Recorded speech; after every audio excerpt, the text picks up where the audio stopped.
नमस्कार मंडळी, स्वागत आहे तुमचं आमच्या चॅनलमध्ये. आवाज महामुंबईचा, शोध बातमीचा, कौल मनाचा.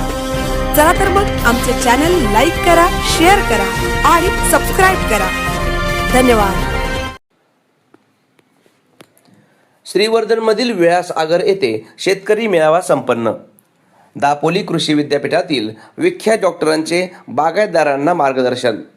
श्रीवर्धन तालुक्यातील विळास आगर येथे स्थानिक शेतकऱ्यांसाठी एका भव्य शेतकरी मेळाव्याचे आयोजन करण्यात आले होते.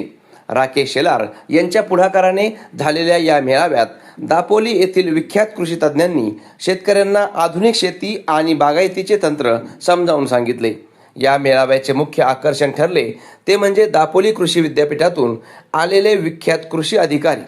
यामध्ये doctor Ajay Rane sir, doctor Anil Gawali sir, doctor Amol Dademal sir आणि श्री आशिष भुवड सर यांनी उपस्थित शेतकऱ्यांना अत्यंत सोप्या भाषेत मार्गदर्शन केले.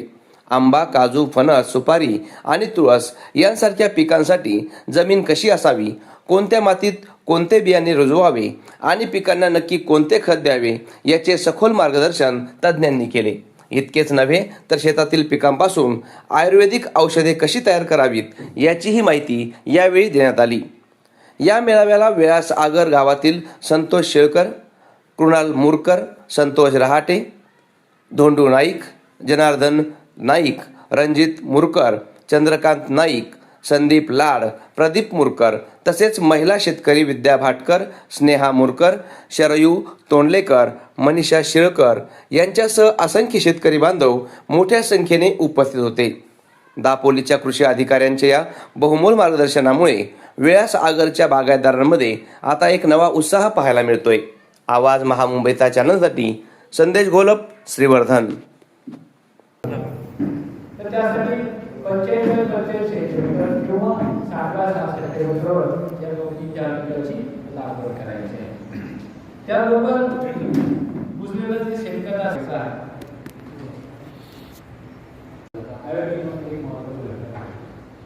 ते तेल त्या गवती चहापासून काढलं जातं.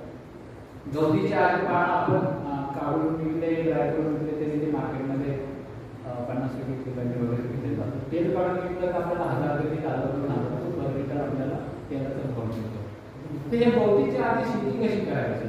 तुम्ही सर्वजण म्हणाल की गवती चहाची काय शेती म्हणतो तर आपण मार्केट ट्रेडिशनल म्हणतो, म्हणतो अशी मग किल्ली फळं म्हणतो. अशा असंख्य तुळशीचे प्रकार आहेत.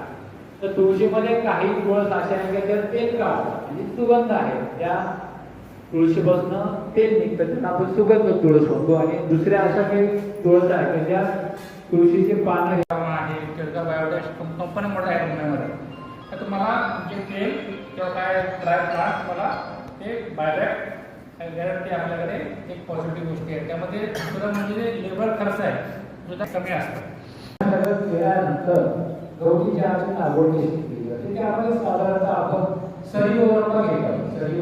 सरीवरमा घ्यायच्यासाठी कुठल्याही पीक जर घेतो आपण त्यामध्ये सरीवरम पाणी जरी साचलं असेल तर